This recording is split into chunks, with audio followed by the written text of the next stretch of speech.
Hey, good morning, ladies and gentlemen. Happy thought-provoking Thursday. My name is Eric McKinley, and I am the Director of Program Development of National Business Builders. So this morning, guys, I have a treat for you. I have something in store for you. So do me a favor as you jump on, drop your city and state, like it, share it, and tag someone. And I'm going to be tagging a couple of groups while I let the audience build up. So hopefully you're having a productive day so far. Hopefully you're getting some value out of the things that you're doing today, and hopefully you'll find some value in what I share. So like I said, as you jump on, do me a favor, drop your city and your state, like it, share it, and tag someone. And definitely don't forget to follow us on this page and also on our social media pages. So just want to stop by briefly and share some information with you just to see if this even made sense. Okay, see if this even made sense.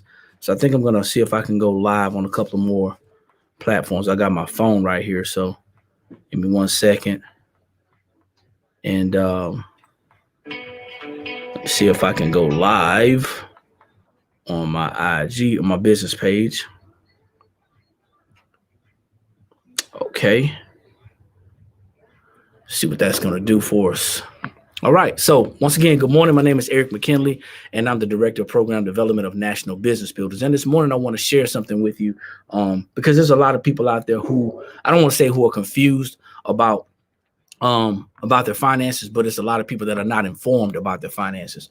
And truth be told, it would be irresponsible of us to look at the government to take care of us.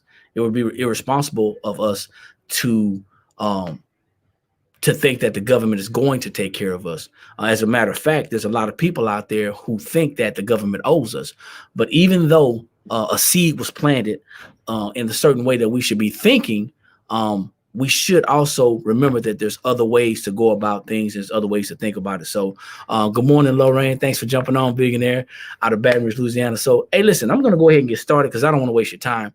I definitely want to share this information with you and hopefully give you something to think about. Something else to think about. You know, there's a lot of things that we don't really understand why we do them. We do them just to do it. But I want you to understand that first of all, you need to know why you go to work every day. You need to know why you go to work every day. And this presentation and this overview, I'm gonna show you how Uncle Sam. And I know it says saying. Let me stop this share because I want to fix that right now. I don't want that to be anywhere on my timeline. Give me a second. Uncle Sam will pay you to run a home-based business. They will. He will. He will pay you to run and own and operate a home-based business. So let me go back in here and share this because that looked really, really unprofessional. Okay, so give me a second. All right. Let me see. That's a lot better. That is a lot better. Okay. But did you know that Uncle Sam will pay you to own and operate a home-based business? A lot of people don't know that. Before we get into that, what I want to do is I want to talk to you about what people think should be happening and why a lot of people are struggling. A lot of people are struggling because we've been told to do certain things certain ways. And yeah, does the government owe us the right answers? Yeah, but we also owe ourselves the ability to go out there and do our own research. You know, I've always been told to trust but verify. So we have to do our own research. And going to school is not a bad thing. Going to school and getting educated in that way is not a bad thing. It's going to set you up, or it can set you up to get a good paying job. But now once you have that good paying job, earning that good money, how are you going to take care of yourself? How are you going to build something? How are you going to build wealth? Proverbs 13:22 says that a good man leaves an inheritance for his children's children. But it also goes on to say that the wealth of the wicked will be laid up for the righteous. So what are we doing to build wealth for our children's children? And also, are we being wicked with our money? Are we being wicked with our wealth? This is what the Social Security Administration says about retirement. And why am I talking about this? Because there's a lot of things that people don't understand. The Social Security Administration says this about retirement. It says that out of 100 people that reach the age of 65, they say that 36 of them die before they can even draw their benefits. 36 of them. That means that they've worked all this time and then they can't even enjoy life. 54 of them end up dependent upon loved ones. They end up dependent in rest homes. They end up being taken care of by the state. 5 of them are still working full-time jobs. You know some people who are over the age of 65 that are working right now. And it's not a pretty picture. And a lot of people are not working because they want to. They're working because they have to. 4 of them are financially stable. 4 other people out of the age 65, 4 of the 100 people are financially stable, but only 1 of them is financially free. And a lot of people don't even really understand what that term financial freedom means. We hear it and it's getting passed around like a collection plate, but nobody really breaks down what financially free is. Financially free or financial freedom is having the ability to go where you want to go, do what you want to do, and still have cash flowing in, because you're going to always need cash flowing in to take care of your incidentals, to take care of your monthly expenses, to take care of the things that you're going to have to pay for anyway.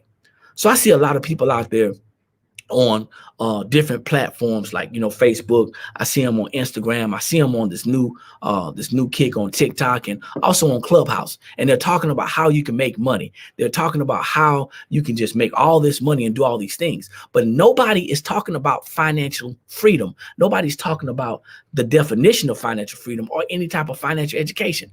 Nobody's talking about that. They're talking about how you can earn these huge payouts from different people, but nobody is actually explaining to you how money works. See, the struggle is real for those who are struggling because it's mental. See, the struggle is mental. Here it is. 80% of Americans out there that are working, they live in paycheck to paycheck, paycheck to paycheck, or paycheck to Monday. That's the facts. You can be a huge, large income earner and still be living paycheck to paycheck. For them, the struggle is real, but the truth is that everybody faces the same financial challenges. It's 5 of them. The same 5 basic financial challenges everybody faces. It doesn't matter whether you're making 4 figures, 5 figures, or all the way up to 8 figures, or even more. Facing the same financial challenges. It's just how we actually respond and react to those challenges. Now, let's understand why we go to work or why we work a business. It's still going to work. Whether we know it or not, everyone has 2 reasons why they work a job or operate a business. They must provide for their current lifestyles. I have to make sure that my mortgage or my rent is paid. My mortgage, in my case, I got to make sure that my car insurance is paid. I have to make sure that I have enough food in the house, clothes on my back. I have to make sure that the lights are working when I hit the switch. That's my current situation, my current lifestyle. All right. And I have to make enough money to be able to take care of that. But I also have to earn enough money so that when I no longer want to work, no longer can work, or my job or the business is too much for me, then guess what? I can actually walk away. And I want to walking away standing upright. I don't want to walk away with calcium in my bones and hunched over and all tired and exhausted. Here's the thing. The 5 financial challenges that we all face is real. That is real. The struggle's not, but these challenges are real. We all face the same challenges. It doesn't matter who we are, what we look like. It may seem like things are different, but it's not. You just got to understand how money works. Money is a tool. And if you don't know how to work a shovel, it will wear you out. Same thing with money. We have to address these challenges. Inflation. Inflation is the first challenge, and it doubles every 20 years. If you think about it, you've seen some of the things that's happened over the last 14 to 15 months during this pandemic. Supply and demand raises inflation. And inflation also affects things like interest rates. It affects your buying power. It affects the value of your dollar.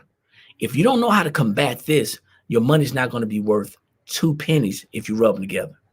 High taxes. High taxes take approximately 25 to 30% of your income. And it could depend, okay? That's just a number that I put out there. That's just an example. But it can take at least 22 to 25% of your income, all right?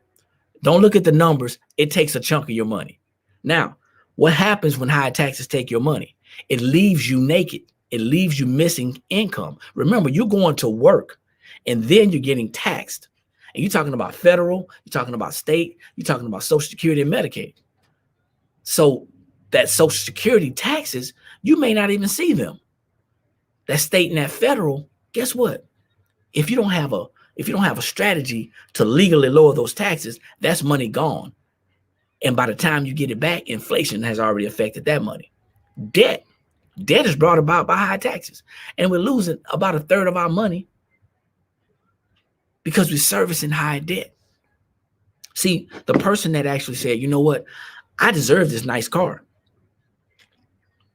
And I make $50,000 a year. So I need to have me a nice car.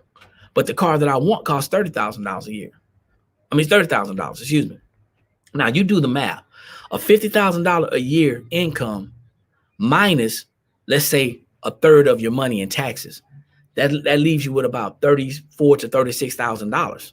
Now you're financing that vehicle on the $50,000 gross income, but you're paying for it on the $34,000 to $36,000 net income, which means you start off financing debt. And it's the same thing with your mortgage. So debt is brought about. Debt is brought on by high taxes, and we try to replace our living expenses and our lifestyle with debt. Poor credit. Over 68 million Americans have poor credit. And that's not really changing anytime soon, because even with all this time that we had to do something about our credit, we are actually still living on credit cards. We're living on paying student loan debt. We're living on the idea that as long as we have a certain credit score and we can still get that thing, then we're going to get it. A lot of people don't understand how finances work. And we all know that bad things happen to good people. So everybody's just not out there saying that I'm going to go run these charge cards up, or I'm going to get all these loans, I'm not going to pay it. A lot of people have lost jobs, they've lost income, and some people just don't understand how credit works. And then big business. There's a holiday in every month of the year. And I'm going to take a short amount of time just to call them off, because we just had Memorial Day.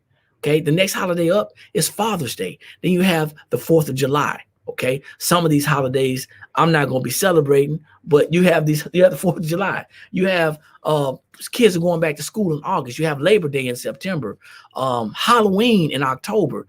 You have Thanksgiving in November. You have the Christmas holidays. Then you have New Year's in January. You're back in February. You have Valentine's Day. We're back at spring break in March and Easter around that time in April. And then we're back at Mother's Day in May. So big business is actually taking the last 1/3 of your income, instead of us understanding how to pay ourselves first, how to actually put that money to good use to work for us. We're actually just falling victim to these challenges. Here's the thing. Budgeting is not going to get it, not by itself. We need to understand money management.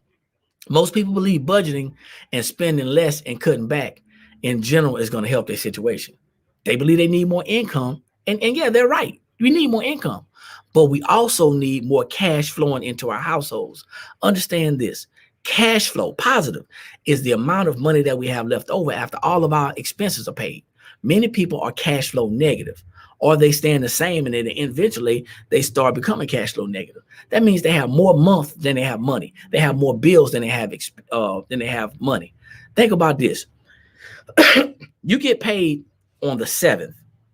Your bills are due on the 1st, and they're late by the 5th. You're going to pay a penalty. You're going to pay a penalty, and those penalties add up. And next thing you know, you paid thousands and thousands of dollars in penalties over 1 year, and you keep on repeating that. So we need cash flow. Okay, we need cash flow and financial management. When you manage all of your finances, that's going to allow you to take control of your money. Think about it. Budgeting won't do that. A budget is basically there to share with you what you're going to spend on a specific item or subject. And once that budget's done, then you're done.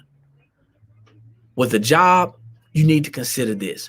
Consider correcting your W-4. The IRS states that 80% of people have their W-4s filled out incorrectly. And if you go back to the beginning of this information I was sharing with you, 80% of Americans are living paycheck to paycheck. That's not a coincidence, okay? Now, when they overpay taxes, they lose hundreds of dollars per month and tens of thousands of dollars, hundreds of thousands of dollars over career of working. So I was one of those people that was overpaying taxes, and I didn't actually catch it until after I retired. But my wife was able to catch it, and we were able to do just this one thing and keep more of our money. Minimizing unnecessary expenses. Ask you a question. If minimizing your expenses is going to help you to increase your cash flow and allow you to get a better handle on your money, would you consider cutting out cable? Would you consider reorganizing your phone bill? Would you consider thinking about how often you go out to eat? Think about those things. That's going to increase your cash flow. Now, debt management is another important factor in managing our finances. Debt management, if you can manage your debt, that can lead to debt freedom. Okay? Nobody wants to be in debt. I don't care what anybody says. You want to be debt free, but you have to learn how to manage your debt and then begin to eliminate it. And you cannot get out of debt with the same habits and the same money that you're making. So you're going to have to increase the money coming in and increase the money that's staying in. And also better credit. Better credit is important because with credit education, now you can learn how to repair your credit, build your credit, and maintain your credit and stop paying high interest rates. See, going out there to get someone to repair your credit and not understanding why your credit was messed up in the first place is only going to leave you in a position to where your credit is messed up again. So how we earn our money, it really matters. A lot of people don't want to hear this, and this is where I lose people in this presentation, this information. Here's the deal. When you get your money, as a W-2 earner, you are taxed at the highest rate. At the highest rate. That means that you're going to work, you're going to get taxed, and then you're going to get paid. Well, you did the work. Shouldn't you get paid first? And even after you get paid, oftentimes what people do is they go pay their bills first. Think about it. You got to learn how to position yourself to become a 1099 business owner, because as a business owner, you get taxed at a much lower rate. See, your business works, and then your business pays all of your expenses, and then you're taxed on the remainder of that income. That is how you legally lower your taxable income without getting in trouble with the IRS. You don't have to fake a business. You don't have to change your W-4 to where you're actually lowering your taxes and can't prove that you have the ability to lower your taxes and then end up on a huge bill at the end of the year. Being a business owner or even an active investor is going to help you to lower your taxes. As an investor, our income is taxed at the lowest rate. Shifting our income to the lowest tax bracket from W-2 employee all the way to an investor is going to save you thousands of dollars a year. Could be tens of thousands a year. But over a course of a lifetime of working, it could be hundreds of thousands of dollars. That's just cash up front. That's not talking about the money that you can use that money to invest at an 8 or 10 or 12 or 16% return on your investment, or even more. See, think about it. Millionaires and billionaires are using this system. Whether they have a job or not, they're using a system to shift their income from a higher tax bracket to a lower tax bracket. And you can keep your job and still do this. All right, you can still do this. So ask yourself, would I rather be taxed at the highest rate or at a lower rate? It's real simple. So if you want to get started in a home-based business, it's very inexpensive. All you got to do is go visit our site, www.nationalbb.net/work from home. You can watch a video there of some of the things that I'm talking about. Or if that's not enough, you want to watch some more information, go to www.nationalbb.net/financial freedom roadmap. It's going to show some videos and some information and education on there as well. Our website is nationalbb.net. Our email address is build@nationalbb.net. And our phone number is 803-848-0070. So listen, I want y'all to understand something. You don't have to become a business owner. You don't have to. I recommend that you become an owner. Whether you take charge of your finances and become a business owner, or you start to do some type of active investing, but you have to do something to improve your finances. Hey, listen, I just want to share this information with you. Hopefully you found some value in it. My name is Eric McKinley, Director of Program Development of National Business Builders. Like I always say, ladies and gentlemen, when you know better, that's when you have the ability to do better. And the only knowledge that's powerful is properly applied knowledge. Like it, share it, and tag somebody. And I'll see y'all at the top, because there's too many people struggling at the bottom.